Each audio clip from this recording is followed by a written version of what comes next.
Hi everybody, நான் உங்கள் ஸ்ரீதர். ஆணைக்கு ஒரு காலம் வந்தால் பூனைக்கு ஒரு காலம் வரும் என்று சொல்வார்கள். அதாவது வலு உள்ளவர்களுக்கு ஒரு காலம் என்றால் வலு இல்லாதவர்களுக்கும் ஒரு காலம் என்று தானே நினைத்து கொண்டிருக்கிறீர்கள். அது தவறு.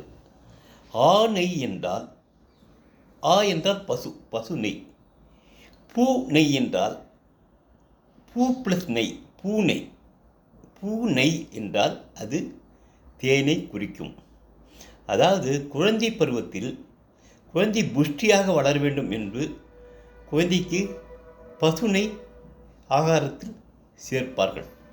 அதுபோல் அந்த குழந்தை வளர்ந்து பாலகனாகி வாலிபனாகி வயது முதிர்ந்து விருத்தாப்பியம், அதாவது வயதான காலத்தில் தேன் கொடுப்பார்கள். அது எதுக்கு தெரியுமா? தேன் என்பது உடல் இளைக்க உதவும் ஒரு மருந்து. வயதான காலத்தில் உடம்பு சருகாக ஆக வேண்டும், இளைத்திருந்தால்தான் ஆரோக்கியமாக இருக்கும். அதனால்தான் தேனை குடிக்கிறார்கள். ஆணைக்கு ஒரு காலம் என்றால் பூனைக்கு ஒரு காலம். புரிகிறதா நண்பர்களே? Thank you guys. நாளைக்கு இன்னொரு கண்டென்ட்டில் சந்திக்கலாம்.